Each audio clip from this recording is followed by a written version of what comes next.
মই মৰিলে মোৰ জানাজাত কোনো বেয়া মানুহ আহিব নালাগে আৰু কোনো আহিবলৈ প্ৰয়োজন নাই। কোনে ক'লে? কি নামটো আছিলে? এই মানে ৰ'ব, নামটো বহুত দীঘল। মুস্তাফা কামাল লুচ্চা ভণ্ড আজাহাৰী বুলি কয়। মুস্তাফা কামাল লুচ্চা ভণ্ড আজাহাৰী। সেই মানুহজনে কয় যে মোৰ মৃত্যুত কোনো মানে মন বেয়া মানুহ বা অপবিত্ৰ মুছলমান মানুহ আহিব নালাগে। মোৰ জানাজাৰ কাৰণে মই মানুহ ঠিক কৰি থৈছোঁ। কিন্তু কোনো নগ'লেও মই যাম 100%। মই যাব লাগিব, কাৰণ এই মানুহজন হৈছে সদায় ওপৰত থকা মানুহ। এওঁ মৃত্যু হোৱাৰ লগে লগেই আকৌ তেওঁক কেতিয়াও পটককৈ মাটিৰ তলত যাবলৈ দিয়া নহ'ব। কিছুদিনৰ কাৰণে আকৌ ওপৰত ৰাখিব লাগিব। আৰু এওঁ সদায় লাইক কমেণ্ট পাবৰ কাৰণে ভিডিঅ' বনায়। এওঁ নিজৰ অনুৰাগী বঢ়াবৰ কাৰণে ভিডিঅ' বনায়। ঠিক তেনেকৈ অনুৰাগী বহুত বাঢ়ি গৈছে। তো মৃত্যুৰ পিছত যেতিয়া জানাজালে মানুহ যাবলৈ মানা কৰিছে, তেওঁকতো চাবলৈ মুখখন মানুহ যাব যে আজাৰ সেই মানুহজননো কোনজন আছিল। তো চাবলৈ যাওঁতে হাজাৰ হাজাৰ লাখ লাখ মানুহ হ'ব, কাৰণ তেওঁৰ অনুৰাগী বহুত। গতিকে তেওঁক তলত থৈ দিলে কেনেকৈ দেখিব মানুহে? সেইকাৰণে মোৰ বাৰীত আমাৰ বেছি বাঁহ নাই বাৰু, ভলুকা বাঁহ 20টামান আছে বাঁহনিজোপাত। তো তাৰে এটা মই মজবুত বাঁহ ৰাখি থ'ম আজহাৰীৰ মৃত্যুলৈকে। আৰু সেই বাঁহটো খুব ধুনীয়াকৈ জোঙা কৰি লৈ যাম, নি মই পিছফালেদি ভৰাই আগফালেদি উলিয়াই দাঙি পেলাই তেওঁক 3 দিনমানৰ কাৰণে খাৰা কৰি ৰাখি দিম। এই আজহাৰী বুঢ়া মানুহটোৰ মৃত্যুৰ পিছত জানাজালে যাবলৈ মানুহ মানা কৰিছে, কিন্তু মই যাম। গৈ মই পোকৰেদি বাঁহটো ভৰাই মুখেদি উলিয়াই মই খাৰা কৰি ৰাখি দিম, কিয়নো তেওঁৰ অনুৰাগী বহুত। আৰু অনুৰাগীয়ে 3 দিনতো চাই আচলতে শেষ কৰিব নোৱাৰিব, ইমানেই বেছি অনুৰাগী। তথাপিতো মই 3 দিন ৰখাৰ চেষ্টা কৰিম, আৰু 3 দিনৰ পিছতহে তেওঁক মাটিৰ তলত দিয়া হ'ব। কাৰণ এজন ওপৰত থকা মানুহ ইমান পটককৈ তললৈ নমাই দিবলৈ যাব নোৱাৰি ন, যিমানেই নহওক। আৰু তেওঁ যিমানেই নহওক মুছলমান ধৰ্মৰ ভিতৰত তেওঁ আটাইতকৈ উত্তম মানুহ আচলতে। তেওঁ ধৰ্মৰ সঁচা মিছা সকলোখিনি কৈ যায়, আৰু ধৰ্মত বেয়াখিনিও কৈ যায়। গতিকে তেনেকুৱা এজন জ্ঞানী মূৰ্খ মানুহক ইমান ঘপককৈ তেওঁৰ কথামতেই অকলশৰে এৰিব নোৱাৰি। মৃত্যুৰ পিছতো তেওঁৰ লগত সহযোগিতা লাগিব। গতিকে সকলো ৰাইজলৈ অনুৰোধ যে সেই মানুহজনৰ মৃত্যুৰ পিছত সকলোৱে চাবলৈ পাব। বিশেষকৈ মই থাকিম ভলুকা বাঁহেৰে খোজ মাৰি তেওঁক দাঙি পেলাই ওপৰত ৰাখিবৰ কাৰণে, যাতে দূৰৰ পৰাও মানুহে দূৰৰ পৰা দেখা পায়। কাৰণ তলত থাকিলে দেখিবলৈ ভিৰ বাঢ়ি যাব, কিবা হ'ব। দূৰৰ পৰা মানে দেখিব পৰাকৈ ইমানটো মানে উষ্ণতাত তেখেতক ৰাখিব লাগিব।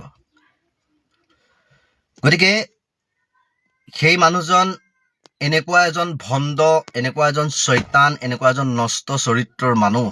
ঠিক আজি একাংশ সেই হিন্দু বাঙালীৰ দৰে। আজি এটা নিউজ পাইছে নেকি ৰাতিপুৱাই? কোনোবা মণ্ডল এজনে নিজৰ 13 বছৰীয়া সন্তানক, নিজৰ 13 বছৰীয়া সন্তান, তেখেতক অপকৰ্ম কৰি কৰি এতিয়া শেষত মৃত্যুৰ মুখলৈ ঠেলি দিলে।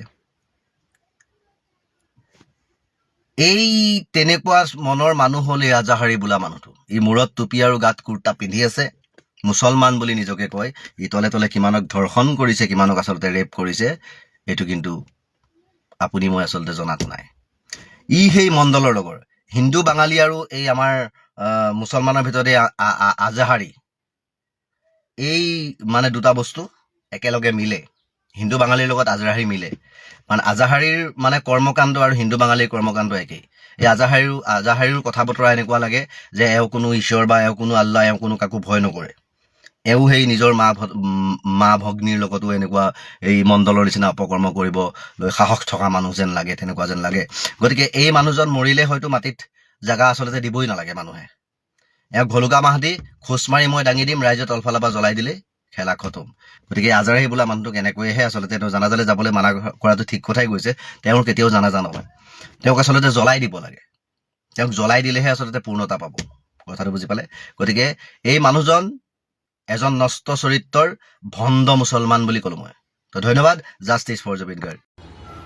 কিছু সময় আগতে দেখা পালোঁ অসমৰ মাননীয় বনমন্ত্ৰী জয়ন্ত মল্ল বৰুৱা ডাঙৰীয়াই অসমৰ সংবাদ মাধ্যমৰ আগত ক'লে যে মোৰ 3টা বিভাগ, 3টা বিভাগৰ বন বিভাগটোৱে হৈছে ৰাজহ সংগ্ৰহ কৰা মূল উদ্দেশ্য, ৰেভিনিউ সংগ্ৰহ কৰা। এজন বনমন্ত্ৰীৰ মুখত এই কথাটো কেতিয়াও শোভা নাপায়। ই হাস্যকৰ বিষয় যে হয়তো তেখেতে নতুন মন্ত্ৰী, তেওঁ নাজানিব পাৰে। তেওঁ জনাটো দৰকাৰ যে বন বিভাগৰ বন কৰ্মচাৰী বা বন বিভাগৰ মন্ত্ৰীৰ মূল উদ্দেশ্যটোৱে হৈছে 3টা। প্ৰথমটোৱে হৈছে যে অসমৰ সংৰক্ষিত বনাঞ্চল চাৰিসীমা, ভৌগোলিক যিটো চাৰিসীমা সংৰক্ষিত বনাঞ্চল বা অভয়াৰণ্য সংৰক্ষিত কৰি ৰখাটোৱে মূল উদ্দেশ্য।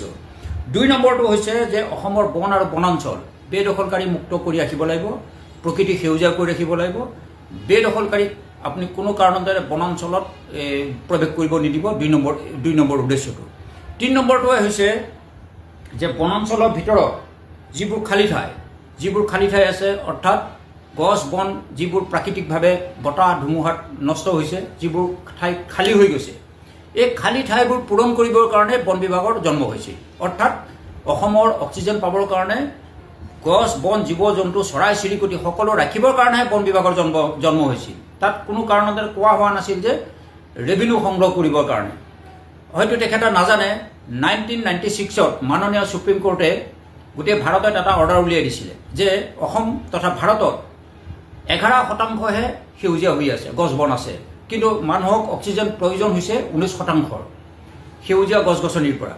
কিন্তু অসমত 19% বা ভাৰতত 19% গছ গছনি নাছিল কাৰণে মাননীয় সুপ্ৰিম কোৰ্টে 1996ত গোটেই ভাৰততে গছ কটাটো বেন কৰি দিছিল। হয়তো তেখেতৰ জ্ঞাত হ'ব লাগিব যে ইয়াৰ আগতে 1996ত এই অসমৰ বনাঞ্চলসমূহত কোব আছিল, লিজত দিছিল, কিছু ঠাইত গছ গছনি কাটিবলৈ মহল বনাই দিছিলে। সেইবোৰ 1996ৰ পিছত সম্পূৰ্ণ বন্ধ হৈ গ'ল।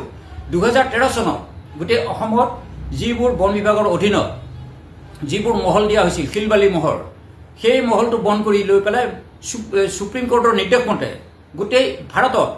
গোটেই ভাৰতত মাইনিং আহিল। অৰ্থাৎ ভূতত্ত্ব বিভাগক দায়িত্ব দিয়া হ'ল যে বনাঞ্চল বা গছ গছনি সংৰক্ষণ কৰিব লাগিব আৰু ওপৰত থকা শিলবালি নাকাটি তলপা ভূমিৰ ভিতৰৰ পৰা শিলবালি উঠাই আনিব লাগিব।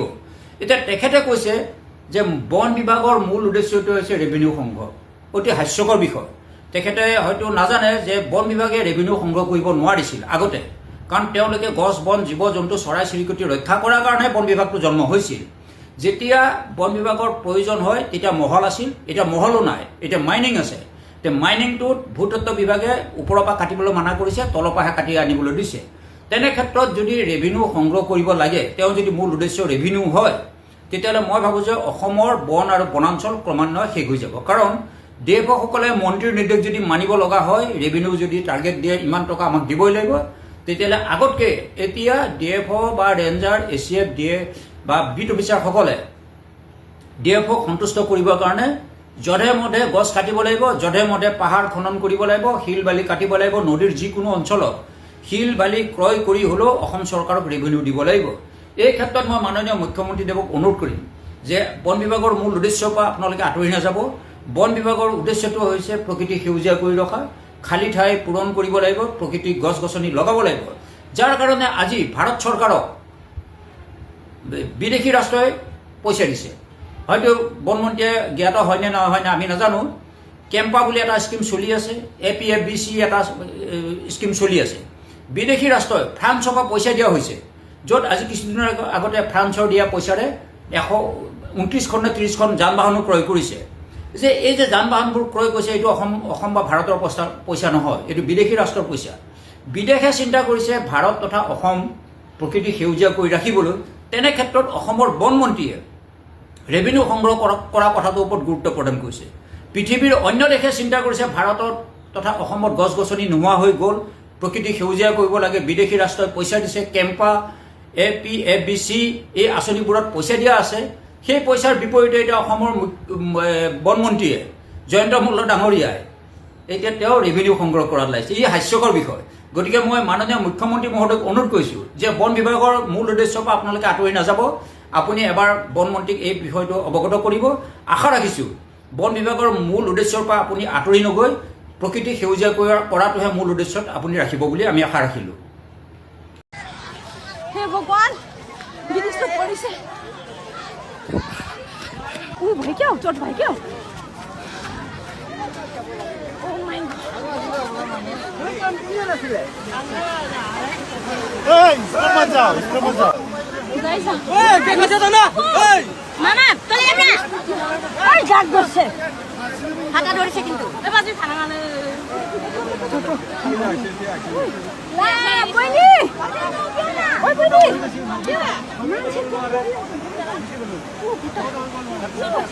লাইন খুব আরে যা লাইন খুব বন্ধ খারাপ মোর লাইন খুব নাই ভাই কবি জঙ্গল জব দম হয় জঙ্গল জব দম লাইন হয় তো ये सब जो खम जब दो तो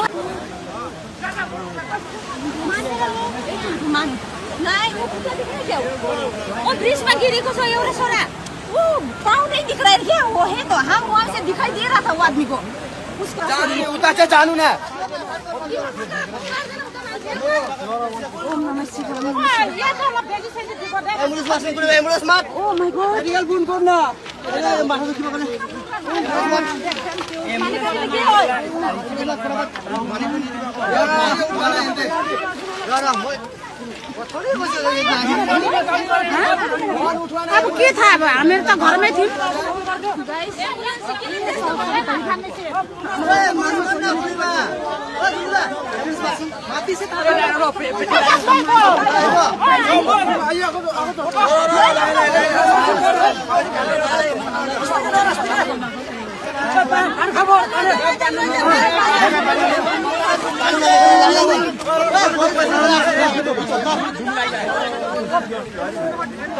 মিয়া মিয়া কৰি থাকোঁতে আমাক বিহাৰীয়ে বৰ্তমান অপেনলি চেলেঞ্জ কৰিব পৰা হ'ল ৰঙা চকু দেখুৱাব পৰা হ'ল আমাৰ হেনো অকাত নাই তেখেতলোকক আঁতৰাই পঠিয়াব পৰা অসম চৰকাৰৰ অকাত নাই তেখেতলোকক আঁতৰাই পঠিয়াব পৰা হিমন্ত বিশ্ব শৰ্মা ইতিমধ্যে হেনো তেখেতলোকক সুৰক্ষাৰ কথা কৈছে গতিকে আমাৰ কাৰো অকাত নাই মন্তব্যটো শুনক आपका सीना पर चढ़ के बिहारी रहेगा आसाम पे औकात है तो बिहारियों को हटा के देख लेना हेमंत मामा ने बोल दिया है आसाम सरकार के भी औकात नहीं है कि बिहारी को हटा देने का ठीक है बिहारी पावर दिखा दीजिए कमेंट बॉक्स में आप लोग आपका सीना पर चढ़ के बिहारी रहेगा आसाम पे औकात है तो बिहारियों को हटा के देख लेना हेमंत मामा ने बोल दिया है आसाम सरकार के भी औकात नहीं है कि बिहारी को हटा देने का ठीक है बिहारी पावर दिखा दीजिए कमेंट बॉक्स में आप लोग এই অশোক চৌহান নামৰ ব্যক্তিজনে কাৰ আশীৰ্বাদ পুষ্ট হৈ এইদৰে অসমীয়াক অপেনলি চেলেঞ্জ কৰিব পৰা হ'ল যে অসমীয়াৰ অকাত নাই যে আমাক আঁতৰ কৰিব পাৰিব ইয়াৰ পৰা অসমৰ মুখ্যমন্ত্ৰী হিমন্ত বিশ্ব শৰ্মা ডাঙৰীয়া ইতিমধ্যে তেখেতলোকৰ সুৰক্ষাৰ কথা কৈছে হেনো অসম চৰকাৰৰ অকাত নাই তেখেতলোকক ইয়াৰ পৰা আঁতৰাব পৰা এনেকুৱা ধৰণে অসমীয়াৰ বুকুতে থাকি ইয়াতে হাৱা পানী খাই ইয়াতে থিতাপি লৈ আমি আদৰ সাদৰ কৰি ৰখাৰ পাছত আমাকে আজি ৰঙা চকু দেখুৱাই বৰঘৰত সোমাই বুকুত ঘুচা মাৰিবলৈ তেখেতলোকে কুণ্ঠাবোধ কৰা নাই আমাৰ অসমীয়া জাতিটোক ইমান নিচ কৰি পেলালে আমাৰ টেঙা ফুটবলটোৰ নিচিনা কৰিলে কোন যোনেই মন যায় তোনেই ইফালৰ পৰা এক চুট মাৰি দিব কোনোবাই লঠিয়াব কোনোবাই গটিয়াব কোনোবাই মাৰিব কোনোবাই আমাক চুচৰাব কিন্তু আমি নিমাতি কইনাৰ ভাও ধৰি বগি থাকিব লাগিব জাতীয় দলখনৰ নেতা নেতৃত্বসকল কিয় বৰ্তমান সময়ত নিমাত হৈ আছে বুলি যদি আপোনালোকে প্ৰশ্ন কৰিব দিয়ে তেতিয়াহ'লে নিমাত হৈ নাথাকিব কিয় জাতীয় দল সংগঠনৰ নেতা নেতৃত্ব যেতিয়া এইবোৰ কথাবাৰ্তাত মাত মাতিবৰ কাৰণে ওলাই আহে আপোনালোকে একাংশই তেখেতলোকক নানা ধৰণৰ কথাৰে তুচ্ছ তাচ্ছিল্য কৰি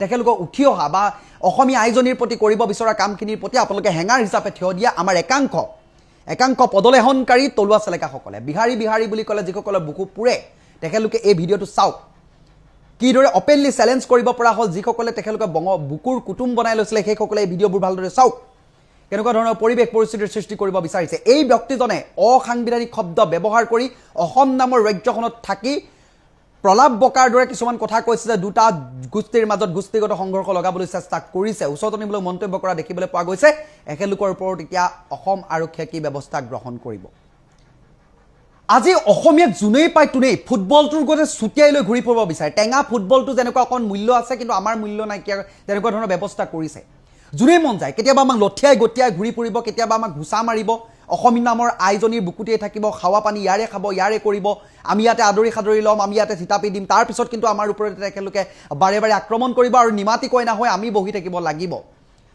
অসম চৰকাৰখনে কিবা কৰিব বুলি আপোনালোকে ভাবিছে নেকি যদি ভাবিছে একদম ভুল ভাবিছে তেখেতলোকে ৰাজ্যসভাৰ লোকসভাৰ দৰে তেখেতলোকে আসন প্ৰদান কৰে আৰু অসম আৰক্ষীয়ে সেইসকল ব্যক্তিক সুৰক্ষা প্ৰদান কৰিছে অশোক চৌহান নামৰ এজন ব্যক্তিয়ে অসমীয়াক অপেনলি চেলেঞ্জ কৰিব পৰা হ'ল যিসকলে ৰেল লাইনৰ কাষত বা ৰেল লাইনৰ ওপৰত বা পথাৰৰ মাজলৈ ঘটিটো লৈ দৌৰে সেইসকলে বৰ্তমান সময়ত অসমীয়াৰ বুকুতে থাকি অসমীয়াক বুকুতে কামোৰ মাৰিবলৈ আহিছে বা বুকুত থাকি এইদৰে এনেকুৱা ধৰণৰ ব্যৱহাৰ অসমীয়াক অপেনলি চেলেঞ্জ কৰিব পাৰে অসমীয়াৰ ৰকাত নাই অসম চৰকাৰ ৰকাত নাই আমাৰ বুকুত বহি থাকিম বুলি ক'ব পাৰে এনেকুৱা ধৰণৰ সাহস তেখেত মৰসাহ কাৰ কাৰ সুবাদত পাইছে এখেতলোকৰ ওপৰত কাৰ আশীৰ্বাদ আছে অসমীয়াক এইদৰে অপেনলি চেলেঞ্জ কৰিব পৰা আশীৰ্বাদ এখেতলোকক কোনে প্ৰদান কৰিছে নমস্কাৰ মই পবিত্ৰ মেছ এই অসম নামৰ ৰাজ্যখনত অসমীয়া আছেনে এই অসম নামৰ ৰাজ্যখনত অসমীয়া থাকিবগৈনে এই অসম নামৰ ৰাজ্যখনত অসমীয়াৰ যি অস্তিত্ব অসমীয়াৰ অস্তিত্ব আছে অসমীয়াৰ অস্তিত্ব আছিলে অসমীয়াৰ অস্তিত্ব থাকিব অসমীয়া প্ৰথম সৰ্বপ্ৰথম এই শব্দবোৰ যি ব্যৱহাৰ কৰে এই শব্দবোৰ থাকিবগৈনে অসমৰ জাতীয় সংগঠনৰ দল সংগঠনৰ নেতাসমূহ কেতিয়া ওলায় বৰ্তমান সময়ত সামাজিক মাধ্যমৰ জৰিয়তে ৰেল লাইনৰ মাজত যিসকলে কামফেৰা কৰে পথাৰৰ মাজলৈ ঘটিলৈ যিসকল দৌৰে আজে বাজে অসমীয়াক সকলোৱে অপেনলি চেলেঞ্জ কৰিব পৰা হয় পথাৰৰ মাজত কামফেৰা কৰা সকলেও আজি অসমীয়াক মুকলিকৈ ৰঙা চকু দেখুৱাব পৰা হ'ল অসমীয়া কোন কোনো ধৰণৰ যে অস্তিত্বই নাই কেৱল মাত্ৰ ফুটবলৰ দৰে কোনোবা ইফালৰ পৰা চুটবাই দিব ইফালৰ পৰা চুটবাই দিব আমি লঠি গতি খাবলৈ আমি এনেকৈ আছোঁ কেতিয়াবা আমাক লঠিয়াব কেতিয়াবা গতিয়াব তেনেকুৱা ধৰণৰ কামবোৰ কৰিব আমি হয়তো বহুখিনি সময়ত কওঁ যে অসমৰ মুখ্যমন্ত্ৰী ডক্টৰ হিমন্ত বিশ্ব শৰ্মা ডাঙৰীয়া আপুনি এই দৃশ্যটোলৈ মন কৰক আপোনালোকে কিবা এটা ব্যৱস্থা কৰিব বুলি আশা কৰিছোঁ অসম আৰক্ষীৰ সঞ্চালক প্ৰধান হৰমিত সিং ডাঙৰীয়া আপোনালোকে কিবা ব্যৱস্থা কৰিব বুলি আমি আশা কৰিছোঁ কিন্তু তেখেতলোকে নকৰে আমি জানো ৰাজ্য চৰকাৰখনে তেখেতলোকক আসন প্ৰদান কৰিছে আৰু বৰ্তমান সময়ত অসম আৰক্ষীয়ে তেখেতলোকক সুৰক্ষা প্ৰদান কৰিছে বৰ্তমান সময়ত যদি অকাত আছে বিহাৰীক অসমৰ পৰা খেদি দেখুৱাওক বুলি অপেনলি চেলেঞ্জ কৰিব পৰা হ'ল যদি অকাত আছে অসম চৰকাৰৰ অকাত নাই যে বিহাৰীক অসমৰ পৰা খেদিব পাৰিব বা আঁতৰাব পাৰিব অসমীয়াৰ বুকুত বিহাৰী থাকিম বুলি বৰ্তমান সময়ত অপেনলি চেলেঞ্জ কৰি বৰ্তমান সময়ত এক অসাংবিধানিক শব্দ ব্যৱহাৰ কৰি দুটা গোষ্ঠীগত সংঘৰ্ষ লগাবলৈ উচতনিমূলক মন্তব্য কৰি প্ৰলাপ বকা দেখিবলৈ পোৱা গৈছে এজন বিহাৰী সম্প্ৰদায়ৰ ব্যক্তিক যাৰ নাম হৈছে অশোক চৌহান সামাজিক মাধ্যমৰ জৰিয়তে এই ভিডিঅ'টো কেইবাদিনো মোলৈ আহি আছিলে মই ভালদৰে ভিডিঅ'টো চোৱা নাছিলোঁ কিন্তু বৰ্তমান সময়ত চাই গম পালোঁ যে এই ব্যক্তিজনে দুটা গোষ্ঠীগত সংঘৰ্ষ লগাবলৈ বহু দিনৰ পৰা চেষ্টা কৰি আছে আৰু এই ব্যক্তিজনৰ নাম হৈছে অশোক চৌহান তেখেতে কৈছে যে কাৰো দম নাই বা কাৰো অকাত নাই যে তেখেতলোকক ইয়াৰ পৰা আঁতৰাব পাৰিব অসমীয়াৰ বুকুত তেখেতলোক বহি থাকিব বা অসম চৰকাৰখনো অকাত নাই হিমন্ত বিশ্ব শৰ্মাই ইতিমধ্যে কৈছে বোলে যে আমাক ইয়াত ৰখাৰ কথা কৈছে বা বিভিন্ন ধৰণে তেখেতলোকক সুৰক্ষাৰ কথা কৈছে গতিকে কাৰো ইয়াত অকাত নাই কোনেও তেখেতলোকক আঁতৰাব নোৱাৰে তেনেকুৱা ধৰণৰ মন্তব্য কৰিছে এই অসম নামৰ ৰাজ্যখনত আমি অসমতেই থাকি বৰ্তমান সময়ত যি গীতৰ কলি আছিলে যে যদি অসমীয়াই নিজক নিচিনে তেতিয়াহ'লে ভগনীয়া হ'ব বৰ্তমান সময়ত সেই অৱস্থাটোৱে বৰ্তমান সময়ত উপনীত হৈছেহি নিজৰ ঠাইত নিজৰ জন্মস্থানত থাকি আনৰ পৰা বহিৰাজ্যৰ পৰা আহি ইয়াত ব্যৱসায় বাণিজ্য কৰিবলৈ অহা থিতাপি লোৱা সকলে যেতিয়া আমাক ৰঙা চকু দেখুৱাব অপেনলি চেলেঞ্জ কৰিব এই বিষয়টোক লৈ আপোনালোকে কি মন্তব্য কৰিব কি ভাবিব বৰ্তমান সময়ত জাতীয় দল সংগঠনৰ নেতা নেতৃত্বসকল কিয় ওলাই আহি মাত নামাতে বা এনেকুৱা ধৰণৰ শব্দবোৰৰ বাবে বিৰোধ নকৰে কিয় কৰিব যেতিয়াই এই শব্দবোৰৰ বা এই কথাবাৰ্তাবোৰৰ বিৰোধ কৰিবলৈ আহে আমাৰ একাংশ কেঁকুৰা জাতিৰ লোকে সেই সকলোকে উৰাই ঘূৰাই আকৌ সংগঠনৰ মানুহখিনিকে গালিগালাজ কৰিবলৈ উঠি পৰি লাগে কিয় আহিব তেখেতলোক আহিবলৈতো এটা কাৰণ লাগিব কাৰ বাবে আহিব জাতিটোৰ বাবে আহিব কাৰ বাবে আহিব অসমীয়াৰ বাবে আহিব অসমীয়াৰ বাবে থিয় হোৱাৰ পাছতো তেখেতলোককো নানা ককৰ্থনা গালিগালাজেৰে অসন্মানিত কৰে বা বিভিন্ন ধৰণে তুচ্ছ তাচ্ছিল্য কৰা দেখিবলৈ পোৱা যায় সেইখিনি কাৰণে বহুখিনি সময়ত জাতীয় সংগঠনৰ নেতা নেতৃত্ব পিছুৱা থাকে বহু জাতীয় নেতা নেতৃত্ব সংগঠনৰ নেতা নেতৃত্বৰ লগত আমি কথা বাৰ্তা পাতি গম পাইছোঁ যে বিষয়বস্তুবোৰ এনেকুৱা অসম নামৰ আয়োজনীৰ কাৰণে সকলোৱে যুঁজিব বিচাৰে সকলোৱে যুঁজি আছে কিন্তু কেৱল মাত্ৰ ৰজাঘৰীয়াৰ ব্যক্তিসকলে এই এনেকুৱা ধৰণৰ ৰাজনৈতিক মুনাফা আদায় কৰিবৰ বাবে বৰপীৰা পাৰোঁতে বৰ্তমান সময়ত এই পৰিৱেশ পৰিস্থিতিৰ সৃষ্টি হোৱা দেখিবলৈ পোৱা গৈছে যিসকলে ৰেল লাইনত কামফেৰা কৰে যিসকলে ঘটিলৈ পথাৰলৈ দৌৰে সেইসকলে আহি অসম নামৰ এই ৰাজ্যখনত থাকি অসমীয়াৰ বুকুত থাকি তাতেই খোৱা বোৱা কৰি আমি ইয়াতে ৰাখিম আমি মৰম কৰিম তাৰপিছত তেখেতলোকে আমাক ৰঙা চকু দেখুৱাব এই অশোক চৌহানৰ ওপৰত কি ব্যৱস্থা কৰা হ'ব বা কি ভাবে আপোনালোকে এই ব্যক্তিজনে কেনেকুৱা ধৰণৰ গোষ্ঠীগত সংঘৰ্ষ লগাবলৈ এই উচতনিমূলক মন্তব্যটো কৈ আছে দুদিনমান আগতে আপোনালোকে গম পাইছে যে বিহাৰী অসমীয়া এই শব্দ দুটাক লৈ কেনেকুৱা ধৰণৰ পৰিৱেশ পৰিস্থিতি এটাৰ সৃষ্টি হৈছিল উত্তৰ গুৱাহাটীত তেতিয়াহ'লে এই ব্যক্তিজনে কি কৰিব বিচাৰিছে বা এই ব্যক্তিজনে কেনেকুৱা ধৰণৰ বাতাবৰণ সৃষ্টি কৰিব বিচাৰিছে আৰু এই ব্যক্তিজনৰ অন্তৰালত বা বেকগ্ৰাউণ্ডত কোন আছে কোনে এই ব্যক্তিজনক উচতনিমূলক মন্তব্য কৰিবলৈ উৎসাহ প্ৰদান কৰিছে এইখিনিও কিন্তু চাবলগীয়া বিষয় আমি মন্তব্য কৰিবলৈ নাযাওঁ কিন্তু এই কথাটো ক'ব বিচাৰিছোঁ যে বাৰে বাৰে আমাক আজিকালি সকলোৱে ছফ্ট টাৰ্গেট কৰে আমি আৰু কি অসমীয়াহে আৰু চুটবাই দিয়ে ইফালৰ পৰা ইফালে চুটবাই দিব পাৰিব ইফালৰ পৰা ইফালে চুটবাই দিব কোনো ধৰণৰ এইবোৰ হেৰি কৰা মানুহ নহয় তেনেকুৱা ধৰণৰ একদম তৰল বস্তুলৈ ৰূপান্তৰিত আমাক কৰিছে অসম নামৰ ৰাজ্যখনত বহুখিনি সময়ত আমি কওঁ যে অসমীয়া আছেনো ক'ত তেনেকুৱা ধৰণৰ কথাবোৰেই বৰ্তমান প্ৰমাণ হৈছে যে অসমীয়া আছেনো ক'ত অসমীয়াৰ বুকুত থাকি আমি আদৰি ল'ম আমাক তাৰপিছত ৰঙা চকু দেখুৱাই ঠেংগা দেখুৱাই তেখেতলোক গুচি যাব প্যান কাৰ্ড আধাৰ কাৰ্ড অথবা পাছপোৰ্ট ইয়াৰে এখনো ভাৰতীয় নাগৰিকত্বৰ প্ৰমাণপত্ৰ নহয়। এই কথাটো আমি কোৱা নাই, এয়া চৰকাৰীভাৱে কোৱা কথা। এতিয়া প্ৰশ্নটো হৈছে, এজন ভাৰতীয় নাগৰিকৰ নাগৰিকত্বৰ প্ৰমাণপত্ৰ কোনখন? এই যি এটা প্ৰশ্ন, এই প্ৰশ্নটোৱে এতিয়া দেশৰ বিবেকবান মানুহখিনিক বিব্ৰত কৰিছে যে পাছপোৰ্ট এখনকো নাগৰিকত্বৰ প্ৰমাণপত্ৰ হিচাপে ধৰি ল'ব পৰা নাযাব। আধাৰ কাৰ্ডখনক নাগৰিকত্বৰ প্ৰমাণপত্ৰ হিচাপে মান্যতা দিব পৰা নাযাব। এতিয়া চৰ্চিত কথাটো হৈছে যে আৰু কিছুদিন পিছত যদি চৰকাৰে কৈ পেলায় যে নাগৰিকত্বৰ প্ৰমাণপত্ৰ হিচাপে এজন ব্যক্তি এই হাফ পেণ্ট পিন্ধা ইউনিভাৰ্চিটিৰ ছাত্ৰ হ'ব লাগিব, তেতিয়াহে তেওঁক ভাৰতীয় নাগৰিক বুলি ধৰি লোৱা হ'ব।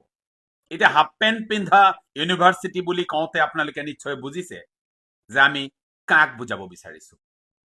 সঁচাকৈ এই হাফ পেণ্ট পিন্ধা যিসকল আছে, এই হাফ পেণ্ট পিন্ধা ইউনিভাৰ্চিটিৰ পৰা যিসকলে শিক্ষা আৰু জ্ঞান লাভ কৰিছে, সেইসকলে এতিয়া নতুনকৈ বিভিন্ন ধৰণৰ বেবেৰিং বা কথা কিছুমান কৈ দেশৰ পৰিৱেশ আৰু পৰিস্থিতি বিনষ্ট কৰিবলৈ যত্নবান হৈছে। তেওঁলোকে তলৰ পিনে যেনেকৈ হাফ পেণ্ট পিন্ধে, তেওঁলোকৰ ওপৰৰ ভাগতো হাফ পেণ্ট পিন্ধা মগজুৰ অধিকাৰী তেওঁলোকৰ মগজু আধা। এই আধা বা অৰ্ধ মগজু সম্পন্ন এইসকলৰ বিকৃত মানসিকতাত নতুনকৈ ৰোপণ কৰা এটা বীজ হৈছে যে তেওঁলোকে ভাৰতখন পুনৰ দ্বিখণ্ডিত হোৱাটো বিচাৰিছে। অতি সম্প্ৰতি আমি দেখিলো যে এগৰাকী তথাকথিত গেৰুৱা পণ্ডিতে নিজকে ভাইৰেল কৰিবৰ বাবে, নিজকে জনমানসত অতি পণ্ডিত হিচাপে জাহিৰ কৰিবৰ বাবে এতিয়া কৈছে যে হিন্দু আৰু মুছলমানৰ নামত ভাৰতবৰ্ষ পুনৰবাৰ বিভাজিত হ'ব লাগে।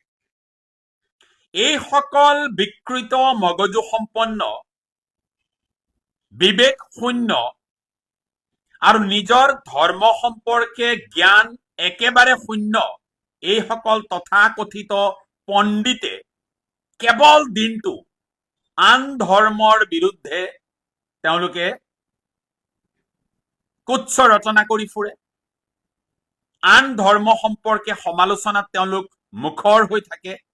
এইসকল মহাপণ্ডিতক যদি তেওঁলোকৰ ধৰ্ম সম্পৰ্কে ২-৪টা কথা সোধা হয়, নিঃসন্দেহে মুখ মেলি দিব।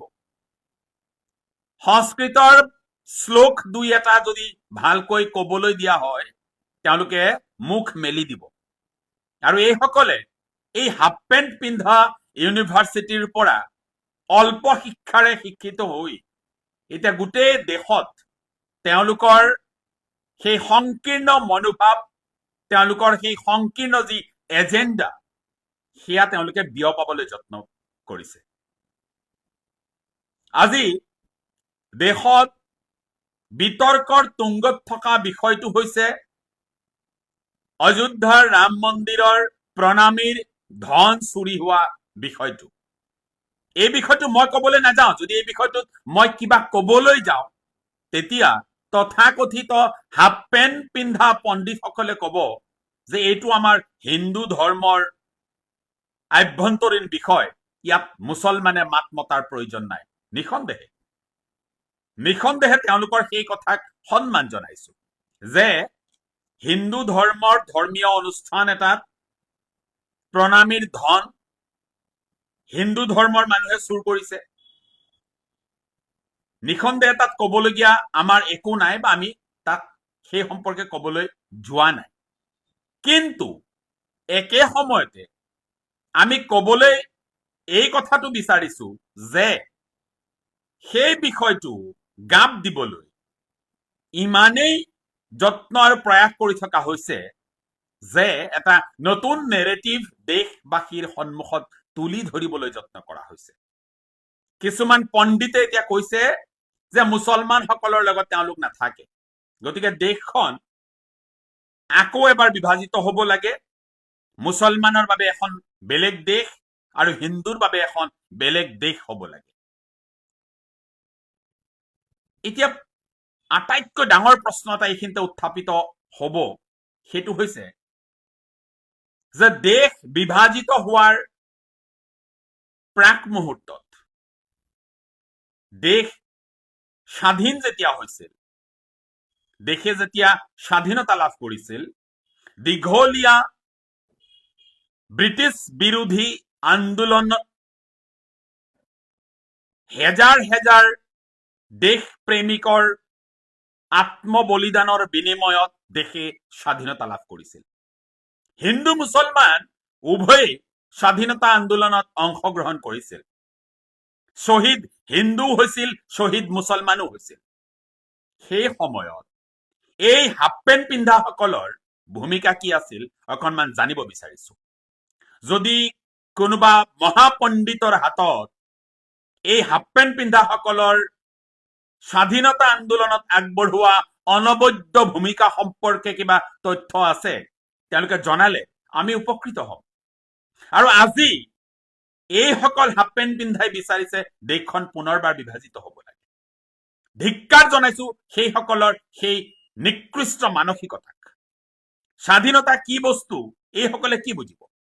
এইসকলৰ যিসকল গুৰু, সেই গুৰুৱে সেই সময়ত ব্ৰিটিছৰ গোলামী কৰিছিল, ব্ৰিটিছক পদলেহন কৰিছিল, বাৰে বাৰে ব্ৰিটিছক ক্ষমা প্ৰাৰ্থনা কৰিছিল, বিচাৰিছিল। সেইসকলৰ ঔৰসত জন্ম লাভ কৰা এটা বিশেষ সংগঠন, যি সংগঠনে পৰৱৰ্তী সময়ত দেশখনত কেৱল মাত্ৰ হিন্দু মুছলমানৰ মাজত এটা বিদ্বেষৰ পৰিৱেশ সূচনা কৰি দেশখনৰ পৰিৱেশ পৰিস্থিতি সততে উত্তপ্ত কৰি ৰাখিব বিচাৰে, সেইসকলৰ মুখত দেশ বিভাজন হোৱাৰ কথাটো শোভা নাপায়। ইতিহাস আমি বিকৃত কৰিব বিচৰা নাই। আজি যদি ইতিহাসৰ পাত লুটিয়াই চোৱা হয়, নিঃসন্দেহে এই কথাটো সকলোৱে দেখিব যে হাফ পেণ্ট পিন্ধা সকলে ব্ৰিটিছৰ গোলামী কৰিছিল, ব্ৰিটিছক পদলেহন কৰিছিল। যি সময়ত দেশৰ জনতাই ব্ৰিটিছ মুক্ত এখন ভাৰত বিচাৰিছিল, সেই সময়ত সেইসকল হাফ পেণ্ট পিন্ধাই ব্ৰিটিছৰ গোলামী কৰিছিল। আৰু আজি এইসকল হাফ পেণ্ট পিন্ধাই কাৰ আশীৰ্বাদত এনেদৰে উভত গুৰে নাচিবলৈ লৈছে, এই কথাটো সকলোৱে জানে। আৰু এইসকলৰ মুখত দেশ প্ৰেমৰ কথা শোভা নাপায়। এইসকলৰ মুখত দেশ প্ৰেম বুলি তেওঁলোকে যদি ক'ব বিচাৰে, তেওঁলোকে কৰা কৰ্মকাণ্ডবোৰ যদি দেশ প্ৰেমৰ অংশ বুলি তেওঁলোকে প্ৰতিষ্ঠা কৰিব বিচাৰে, তেন্তে সেয়া কোনো কাৰণত গ্ৰহণযোগ্য কথা হ'ব নোৱাৰে। ইতিহাস আমিও পঢ়িছো, ইতিহাস সকলোৱে পঢ়িছে। ইতিহাসৰ প্ৰতিটো পৃষ্ঠাত এইবোৰ কথা লিপিবদ্ধ আছে। আজি তেওঁলোকে হয়তো ইতিহাস বিকৃত কৰি তেওঁলোকক নিজকে মহান দেশপ্ৰেমিক হিচাপে তেওঁলোকে প্ৰতিষ্ঠা কৰিবলৈ যত্নবান হৈছে, কিন্তু দেশৰ ইতিহাস বিকৃত কৰিব বিচাৰিলেও প্ৰকৃত সত্য লুকুৱাব পৰা নাযায়। গতিকে যিটো সময়ত দেশত নাগৰিকত্বৰ প্ৰমাণ পত্ৰ কি এই লৈ এটা বিতৰ্কৰ সূচনা হৈছে, সেই একে সময়তে অযোধ্যাৰ ৰাম মন্দিৰত প্ৰণামীৰ ধন চুৰিৰ বিষয়টোৱে বিতৰ্কৰ তুংগত উঠিছে।